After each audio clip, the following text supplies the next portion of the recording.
to some coffee farmers in Venezuela. When I start visiting coffee farms, get another dimension of what coffee is. That was in 2019. The first thing that is, how can we execute, right? So I went with almost 300 euros that I have. Well, that was really hard to grab it. And I went to the office of Patente. Oh, dear visitor of the Patentes.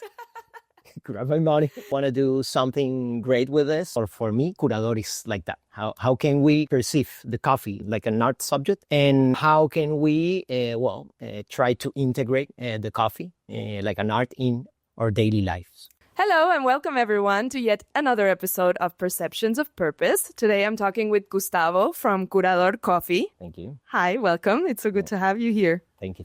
It's amazing. Yeah. It's one of the first interviews that I think that I'm going to have in English, but I will try my best. Okay? Going international. Trying. Since I was born. Yes, actually, No, it's a little bit weird actually, because we did meet up a few weeks ago to chat a bit for you to understand what is IMA about and for me to understand a bit what is Curador about. Exactly. But maybe you want to tell our viewers today, what is Curador Coffee? Okay, what is Curador?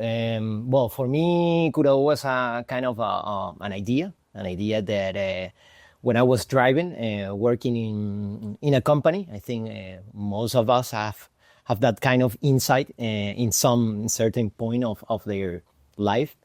In my case, I was working in a company, and for many years, I was related with some kind of art activities in the country that I born and raised in Venezuela. Mm-hmm.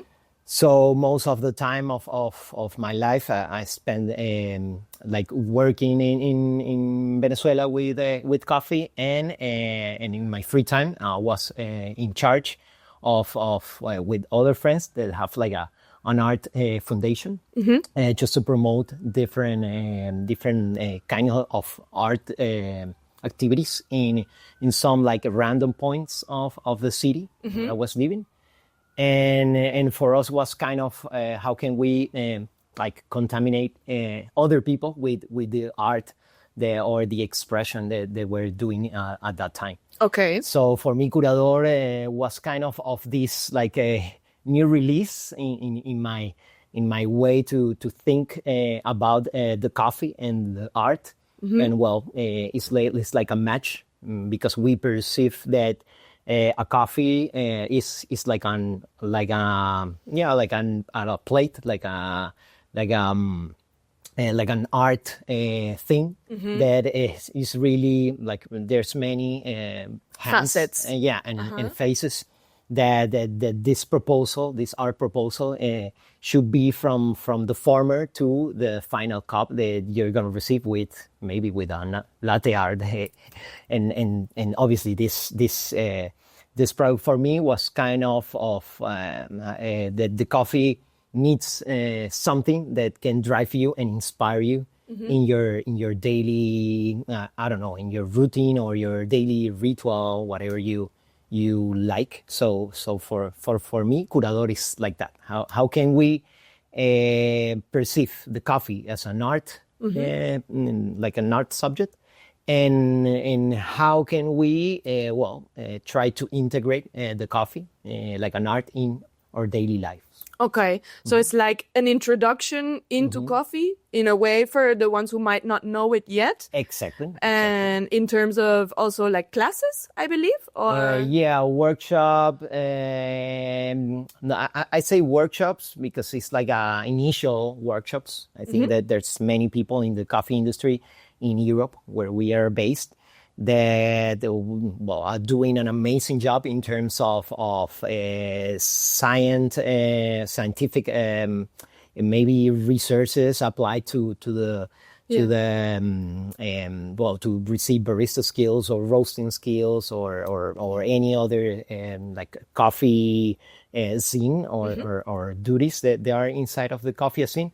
But for us, it's how can we put a proposal for the people that maybe can raise some interest of the people that doesn't know that there's something going on. It's called specialty coffee. Yeah. So most of these people maybe are buying right now the coffee in the supermarket. Yeah. And maybe they buying that in the supermarket because they don't know. Yeah. No, and the supermarket does promote some of the coffees already in a way like, okay, bio or organic or something along those lines, which oftentimes, not always, is not necessarily better coffee. It's just marketed in that way. Exactly. And like the consumer doesn't understand that yet, right? Exactly. So if I understand correctly, like Curador is like the initiation, because there is like more advanced courses going on that you could take, I guess, but it's for the one that's like starting to understand coffee and wants to like dive in deeper. Exactly. And put it on their daily life. Okay. Okay, cool. And you initially are a software developer or studied software development. Yeah, I graduated in some science related to that.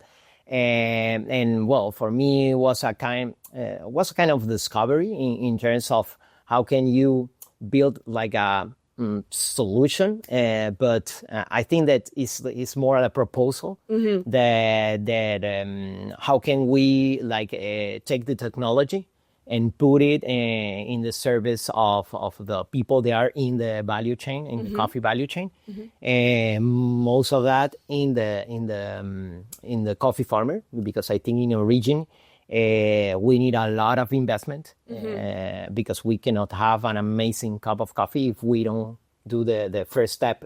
If you don't understand coffee really and its agriculture. Exactly. So for me, that software developer skills turns into how can I grab the technology to put it on the hands of the people that are working hard in the origin places of where the coffee grows. Yeah.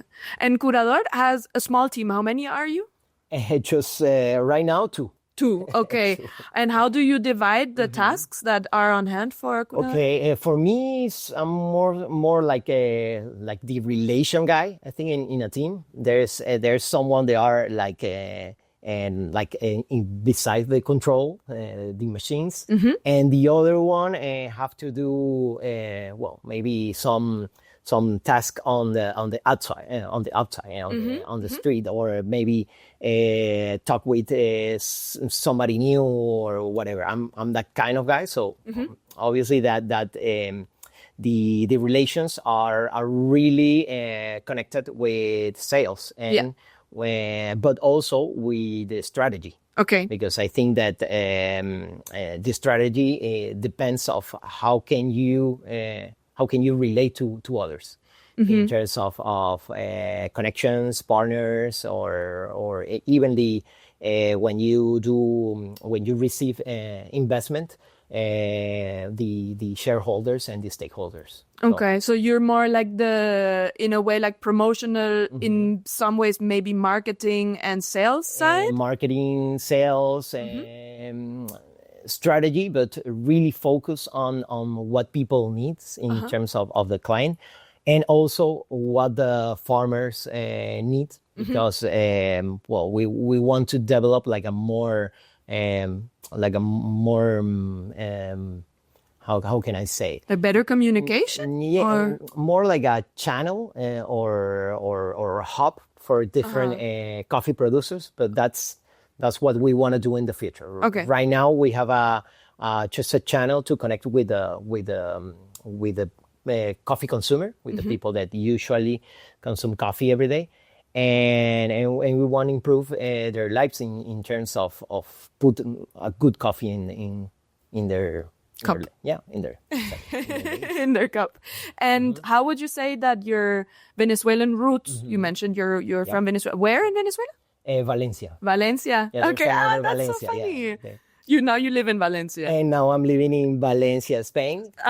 So when the people ask me, where are you from? From Valencia. So the people, but this Valencia is here? But it's like a funny thing I usually do. And that give us that maybe the people that were conquering America didn't have so mumuch creativity to build new city. Kind of looks like ours. Let's just call it that as well. But well, it's but yeah, I'm from Valencia, and I was the thing that the opportunity that I have there, it was I have like a coffee farms like from 6 hours just driving with my car.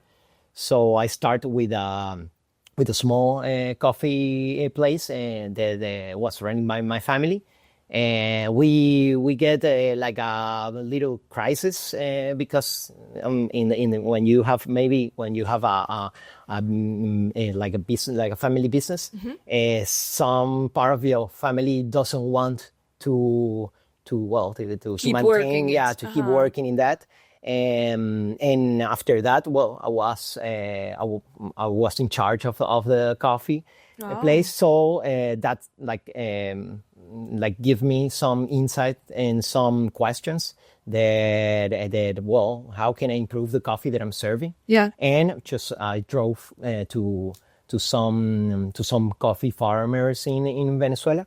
And was amazing when I start visiting coffee farms. Well, I get another dimension of what coffee is. Yeah, and I understood that the coffee can be maybe a good a good way to improve like others' life. Like a kind of a social vehicle for them. It creates work, it creates positions, it creates knowledge, right? And creates a community, in terms of how can they perceive and improve their material conditions. So I think that's an amazing thing that I saw when I was there.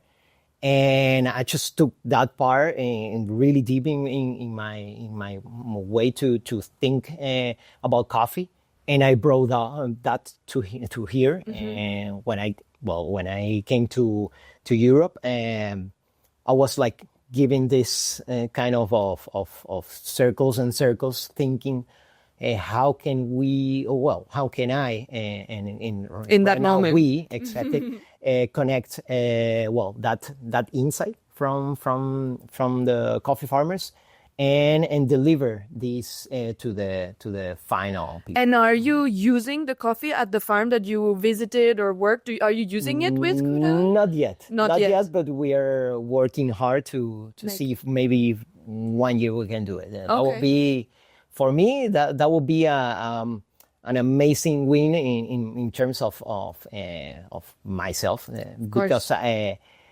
want to work with that person that initiated and open totally their houses to me, because sometimes I stay with them and I ate with them, and for me was I felt part of something bigger than me. And I think that's the thing that really gives you to another step of yourself. Purpose, right? In a sense. It's purpose.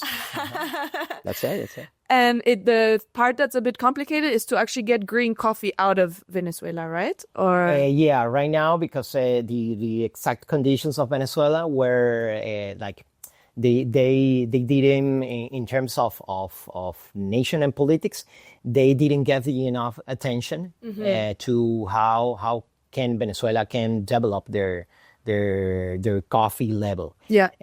So that obviously and was a country that Venezuela in 1919 they were the third. Correct me if I'm wrong. You guys. Venezuela was the third exporter. Most exporter. I spoke with Mao from Dosis, and he actually mentioned something like this as well. Exactly. So when Venezuela discovered the oil, they changed all the parameters and the attention of the economy and politics and whatever. So, but the coffee's still there, and there is many people there. They are working really, really hard. I think more than me. Because they physically. That's right. So I think that that they deserve to put their work in other parts of the world. Right now, that's changing in the last 4 years. Mm-hmm. And I think there's more open to the world right now. And we want to do our thing. Fingers crossed. Yeah. And from the moment that you were like ideating on the project of Curador and like the planning, actually executing and like coming to life of the project, like how much time would you say passed? The first thing that I did was when I thought about the brand. I thought that it was mandatory to do the first thing, that is how can we like execute, right? So I went with like almost 300 euros that I have. Well, that was like really hard to grab it. And I went to the office of patentes. I would say patents. Yeah. Okay. And I was like, dear visitor of the patentes. Grab my money. Please register this for me. Register, please. That I want to do something great with this. And after that was in 2019.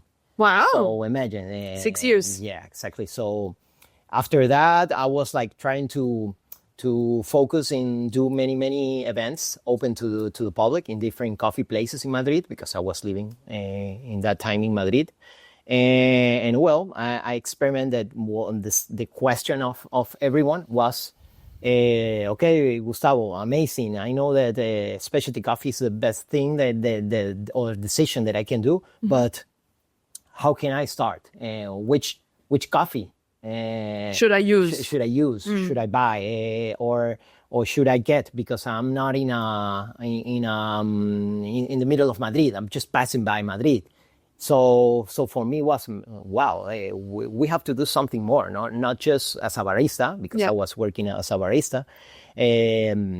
That 30 seconds, that 40 seconds that I have with the customer, it's not enough. Yeah. So that people that have that intuition that they wanna grab a good cup of coffee, they deserve more time, more attention. And like all the tools to take the best choice. Definitely. They can do.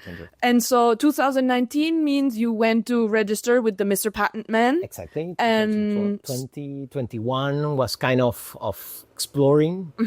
And like in 2022, I start and meet my actual partner, Enrico, and he worked with coffee also in Venezuela. Okay. But he have a really Italian tradition, so it's like this mix of Venezuelan and Italian. Okay. So he liked the espresso really dark. Italian, really Italian. So wasn't amazing, because there was another people with another perspective of the cup, and was searching the same as me. Yeah. So we like met in that time. He proposed me some projects, but I was not quite sure of the project, and I proposed the project that I have, that was Curador, and he was like, "Wow, I see it." Even when we have different profiles or different types of coffee that we like, but we have something in common, and I think that's the good thing of good start of the actual questioning of like, how do you like your cup, and then we recommend what you probably will enjoy. Exactly. Exactly. And I actually got to know Curador initially as like the subscription base that you just get like a coffee sent to you. Was that the initial idea, or did it evolve? Or? No, we have that just for like a service for the people that doesn't want to pay attention of what kind of coffee, or how long are gonna stay with the coffee, because sometimes you know that you consume 2-3 bags in a month, and you don't want to pay attention of to go to the place, or because everyone have like so busy routines, and we just deliver this service just for that people that first wants to taste different coffees, because in every box you're going to receive different coffees, but adjusted to your profile. Yeah. And the other thing is, well, you can like chill a little bit if in the terms of what is the day that you're gonna run out of coffee, so we can try to focus and attend you in the way or the timing that you need. And I think on the web I saw a few roasters that you're working with. Is it like a closed kind of like amount of roasters, or do you always find new ones that you add? We don't right now. We cannot offer maybe 10 different roasters because it's we're not so big yet. But for us, it's like, how can we work with 3 or 4 different roasters?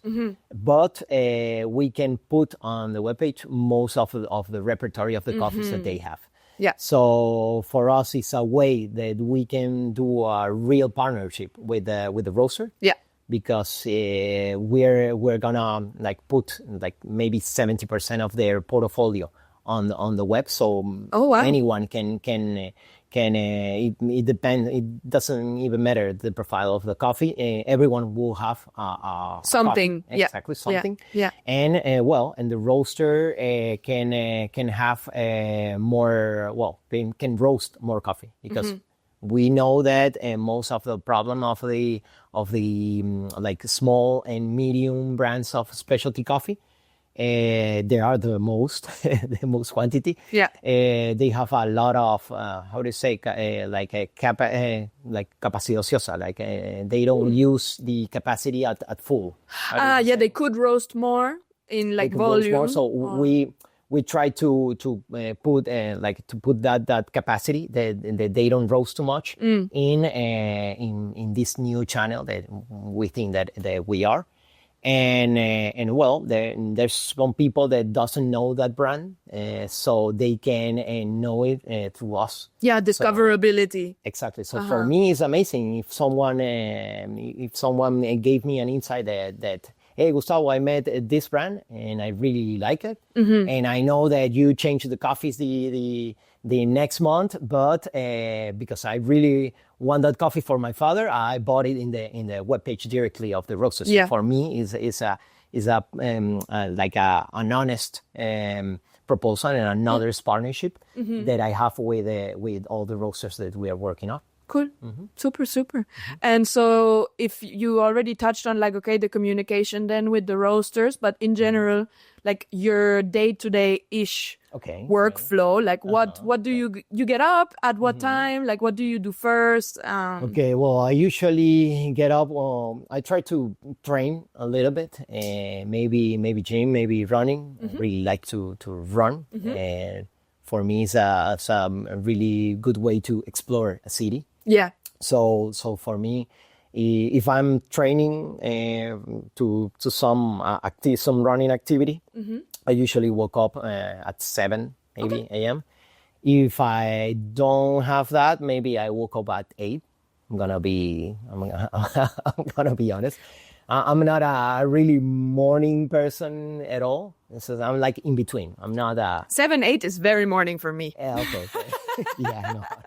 Yeah, that's right. And I usually try to point my meetings after maybe 10 a.m.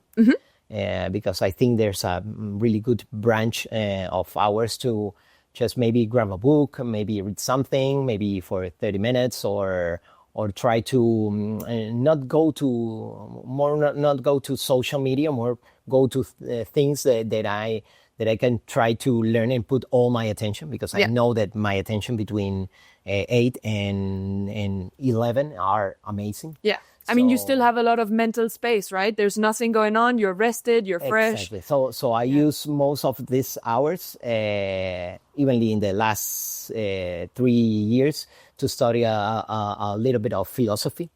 So for me, it's a good way to find my place in the world. Yeah. So and understand and maybe what are the places of other people. Yeah. And that's my routine is that I just try to graph like a sponge, really knowledge from the first hours. After that, I try to do some meetings. Yep. And after that, most try to go out in the city that I am, because sometimes I'm in Madrid, sometimes I'm in Valencia, sometimes I'm in Barcelona. So for me, it's like try to graph.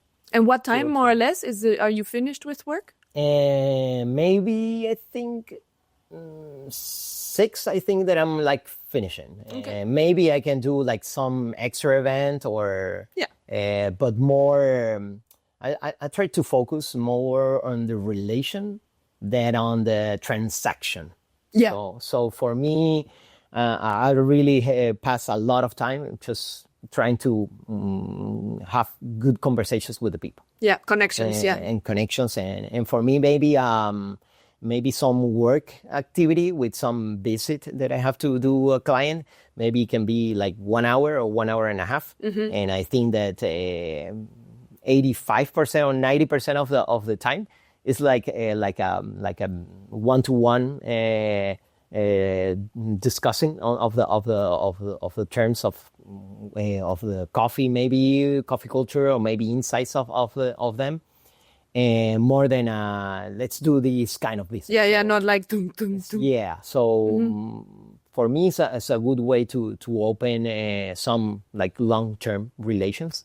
And after that, maybe sometimes maybe it can be that a collaboration. That collaboration. Yeah. Obviously, after that, maybe it will be a transaction or whatever. But for me, it's like, how can you develop that kind of sane relation with the people that you're partnering? Yeah, and to evolve naturally in some sense, Exactly. right? Yeah, that's right. And the time that you were referring to, like after the meetings, like the backdoor work kind of, like what are some like typical tasks? Like you look for the people to interact with or how to promote the coffee. I know you're going to be in Madrid on a market now, like you find these kinds of markets. Exactly. Yeah, I try to understand what kind of activities are really near to the people, and try to do and give attention to that kind of activities and be there if I can. And so for me, it's like my routine is to understand what is going on, and after that, try to message people or maybe emails or maybe calls just to see. How can we do something? Yeah, some of course. Synergies. And how do you think like your experience or the way you were raised or like just anything in your life has shaped the way that you approach work like this? Wow, a lot. And this like a personal insight. My father originally he was from Spain, but he went to Venezuela and he emigrated to Venezuela. And he was this relation guy that was like traveling all over Venezuela. So I met most of the states and parts of Venezuelan regions. Wow. And I was this little dude that I was when I was on vacation. My father always told me, "Hey, Gustavo, what are you gonna do on vacations?" And so I was, I don't know, Dad. Let me do something. And he was, okay, grab that boxes and come to me. You're going to go to all Venezuela just to accompany. Exactly. Yeah. So for me, I saw that when I was little, like kind of game that I was, or maybe like a, how to say, plan vacacional, like a vacation. Yeah, like a vacation plan? Yeah, like a vacation plan. I don't know. And for me, it was amazing. I passed a good time, and maybe sleeping in not fancy places, just regular and basic places. But well, I was with trying to understand, and I think that's one of the things that I'm like working on. Well, this is the way that I'm working right now. Yeah. Because I learned that my father was the same. He was like relating to many people, and after that, well, if there's some synergies, we can do it. So basically, learning by doing, right? Like observing, and yeah. That's right. And have you ever had any situation where you felt like stuck to actually act on that, or? Well, I understood. Well, I understand that when you get stuck, maybe it's because you have to think clearly, and I think that like the thoughts or the situations should be like water. If the water is like not clean and you don't see anything, maybe you can experience fear. So it's like when you're like stuck, I think one of the best things that you can do is maybe grab a book, maybe grab some podcasts, or I learn a lot with podcasts. So and I think that when you like put another and you're open into another thoughts and to another way and insight of other people, you discover that there's many ways to get out of that place that you don't feel good, or there's other ways to understand how can you improve when you're stuck. And for me, that's amazing. And maybe that insights can come from other subjects of the world. Maybe maybe can be, and I think that's the art have an amazing driver to understand and have different approach. Definitely. No, and the fact to understand yourself and understand your emotions and understand that like how you feel is not necessarily how someone else would feel, right? Like gives this distance when you mention the perspective of someone else. It's like, to understand that you can think differently and you can still be right. You know, like none of us are necessarily wrong or right. And that time when you're like stuck something and you can like improve your thoughts and your way to see the things, you have to feel, because it's like you're saying, you have to think, but you have to feel. And you have to, difficult balance.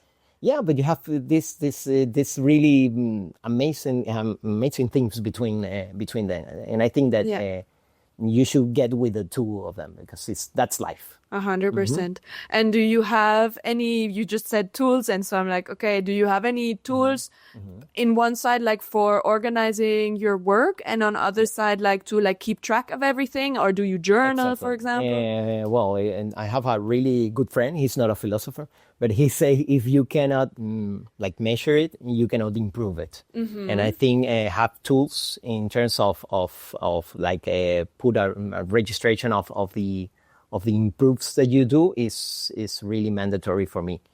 And for me it's like tools. In like 15 years ago, I was using Trello for imagine. Oh wow, 15 years ago. Yeah. Wow.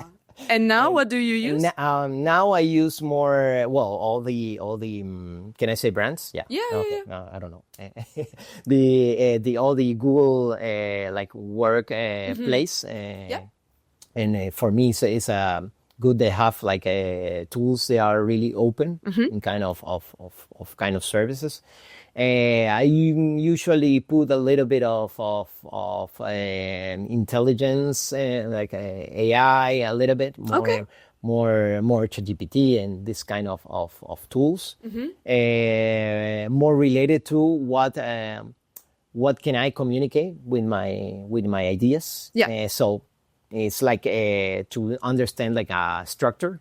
And maybe I can, with that structure, I can accomplish what I want to communicate in the like maybe minutes, or maybe the way that I have to communicate, or more to have like insights of the media of the media channel that I'm gonna use. Yeah. So I can understand what message can I want to give. Maybe to more focus on social media and email marketing or but the traditional email with the people. I prefer to do it by myself. Yeah. Mainly when I know there are some tools and maybe can spoke and eat and act like you.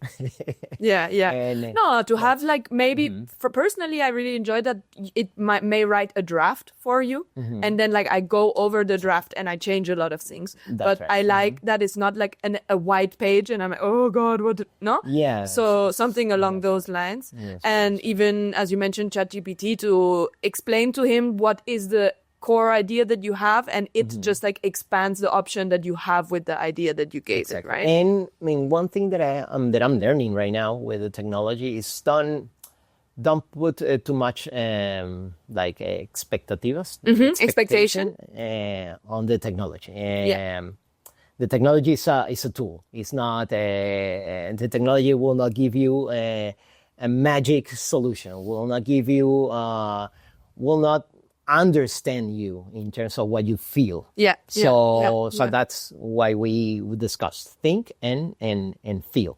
And I think that evenly when in some discussions out of the topic with some friends, I don't know if like AI, so in artificial intelligence, are the proper word to what that kind of tools are giving to us, because intelligence for me is what I'm telling you, like thoughts and feelings. I wonder what would be a better word, but I understand what you mean. I think we were also anticipating the future and like, wow, we're gonna have robots stuff, right? We really like that. That's our thing. Try to anticipate everything. But it's not losing the humanity behind using the tool, right? I like to compare it to the calculator, and that the calculator can do the math for you, but you should understand like the core principle of what is the math about. But you need to understand how to use the calculator. Example, that's fair. Yeah, Totally agree. Cool. We're switching over. Well, I mean, we already dove in a bit in like the mental side of things, but in terms of stress, you already touched on exercising. Like, how do you think, or how do you usually de-stress when you notice like, okay, I'm being a bit overwhelmed, or like it's gonna get all too much? Like, how do you cope? What is like your personal system to? Yeah, well, I usually for to maintain the focus, I just grab a pair of shoes, just put it short, and some like that kind of shirt that you don't use like for 10 years, you put it and you go to the street. I think that's kind of magical to run, and anyway, without phone, without anything. It just for me, it's a kind of exercise that I usually do to like to put my mind in like really blank. I remember that I read once a book and from a guy that was running a lot. I think he did ultra marathons and that. And he called something that is called a Bushido moment. And the Bushido moment, the Japanese say Bushido, to that that exercise of to blank your mind. Okay. And he was telling in this book that most of the runners, when they do a proper breathing and they like I don't know, they like you do the running. The technical running, like really measure and replicate it, you get like kind of meditation phase. Definitely. And I think that's one of the things that I usually do, and it's not. I mean, breathing techniques, even without the running, like put you in these like meditational states. But I guess it's like a different like level of it if you also heighten the blood pressure, because if you run, you're like in this rhythm and stuff. No, I personally have still not gotten friends with running, and I've tried many times, and I wonder what it is, but like I would love to like it, and I just absolutely dread it. But I understand that there's such a great high coming from it, and it's such a relaxing thing. But it's interesting how people are so different as well. Like I'm personally super high intensity training and just like you know, and like the whole stamina thing is just like long and boring, but there's a different practice in it. Yeah, right? that's right. But I mean, it's one of the things that I do. Yeah. And in terms of moments where you doubt if this is all gonna work out, or am I doing the right things? Like one can like spiral as well, no? In these kinds of thoughts, like how do you catch yourself? Yeah, how can I inspire myself most? Yeah. Okay. Well, I usually I have a lot of. I try to graph every 3 months. I try to graph like maybe 5 days vacation kind of. And in the past, I did a lot of that, but disconnecting at all with any like gadget or technology. Wow. Way Offline. Literally offline. Just go to a mountain or whatever, and you're gonna have like you're gonna connect differently, because I think that we need to connect with different parts of ourselves and the nature, because we're part of the nature. So for me, when I try to stop and think and do like a really exam, like an auto exam, examine, auto examine, like self examine. Okay. And try to understand if the things that I'm doing drives me to the new version that I want to be. Okay. I know it sounds kind of woo woo, but I love it. But no. But I think that you have to stop, go to another place, a place that you cannot control. So you have to deal with it and understand that life is like that. Yeah. So for me, it's a good way to experience the reality. Yeah. And after that, I try to come again with new maybe expectations or better proposals, and discuss with the people. And other thing that I do to inspire me, to inspire the new things that I want to do, is try to graph maybe every month. I try to connect with 1 or 2 friends from the past and try to make to appoint a good coffee with them. So, okay. So for me, it's a good way to understand the past you. Yeah. Through them, and for me to understand them and sometimes reinitiate like somewhat of a spark, right? Like if they don't know as much maybe about coffee, at least that happens as well sometimes, like and this and that, you know, and you remember what you're doing it for, because there's people who don't understand it yet, or who didn't know things about it, and you're like, no, you didn't know, wow, no, this variable or this thing you can do, or this origin, and it like sparks something within you again that sometimes becomes so mundane and so tácito. Yeah. Have there been any moments where you felt like quitting, where you're like, nah, fuck this? Quitting? Not in the terms of the things that I'm doing. Mostly on the sport activities. Yeah, there's some days that your body gives you some cues, insights. Yeah.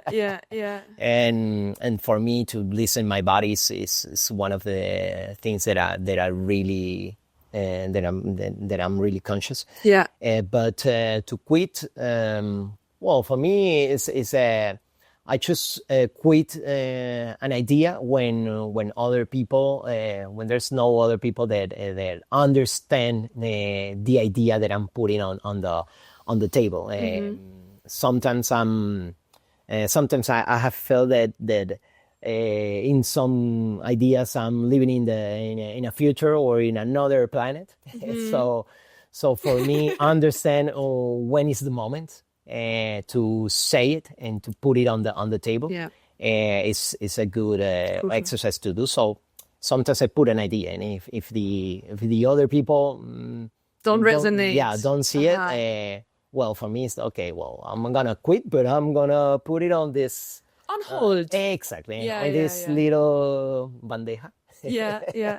Is there any projects on hold right now? Yeah, Okay. 2. Anything you want to say, or No, I prefer to maintain it on hold? Yeah, on hold, because That's okay. I'm well, maybe 2 people that are related with these 2 ideas, they're gonna see this, because I know that they really like this type of conversations. Cool. So well, I can say that one of the friends are in Brazil right now, Okay. and that We're gonna leave that open then. working in a region. Okay. So And then maybe something that already worked out that you noticed the impact that you made, or just something that you noticed for yourself, like, I'm so proud that I've accomplished this, or that I've created it, and to witness it. yeah, well, for me, there was people that when I was starting this project as a startup, I spoke with some people in terms of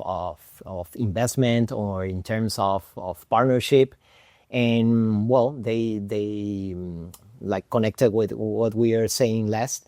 They didn't saw the idea, and right now they are participating in the idea, in our clients that usually we deliver the coffee every time, or every month, or every 2 weeks, whatever. So for me, that inspires me, because they didn't see that in that time, but for me it was kind of okay. Well, that's gonna be another time, and right now we're collaborating in certain way. Cool. And do you feel that Curador is like already a brand that is gonna be known like more Spain-wide or Europe-wide, or are you going for the world in some sense? No, we want to Dreaming big. Go to the world, because I think that most of the coffee producers deserve this thing that we spoke on the first step of the interview. So, but right now we're focused on Europe, because I think there's a lot of work to do in Europe.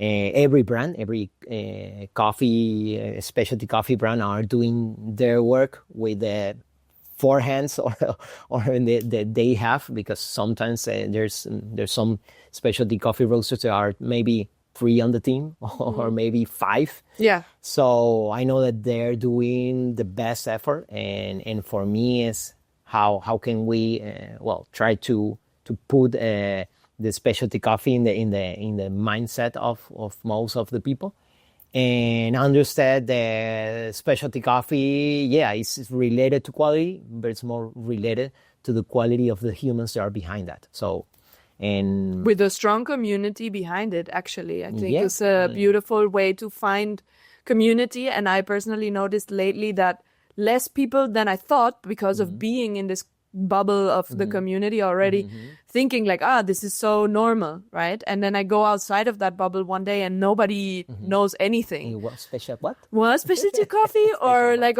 it's important how many grams you use, like something super trivial.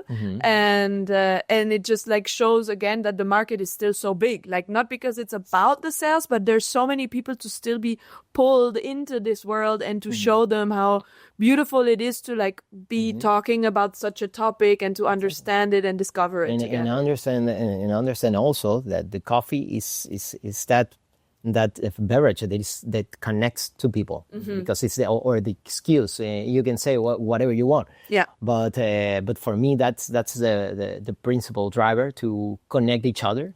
Don't forget that we have to see the other's eyes. Yeah. And understand that when you see the other's eyes, you're giving a good part of yourself to other people, and I think that's the world that I wanna build.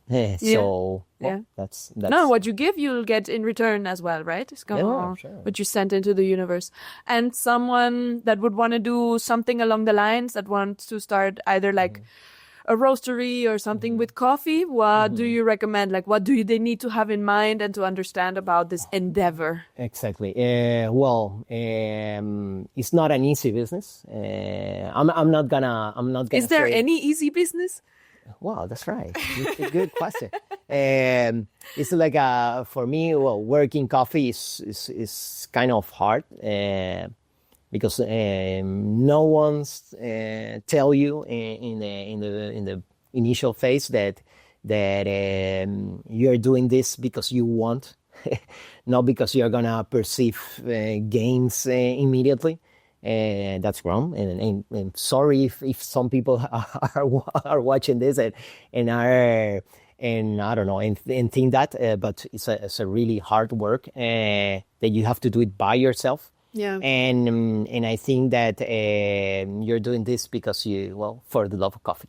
for the love of coffee. Absolutely. So for me, it's a way to understand that you're giving a lot of effort of yourself, and try to understand what is happening in your community, and try to give honest interactions with other people. I know that there can be people that can be open and others are not. Yeah. But that's life. You have to understand which person or which project or which brand is have your same values, and you can collaborate. And maybe try to understand the other brand, because maybe we discuss with a lot of people, but we don't pay attention to the things that they are doing. So maybe if you don't understand the pain of your partner, that's maybe the relation will not go too long in terms of time. It's the collaboration and the empathy within that, and to again, right, understand yourself and what are the values that you represent to be able to identify them in any potential collaborators. Exactly. Cool. Well, this would be it. Do you want to add anything else? Drink good coffee. Thank you. Muchas gracias.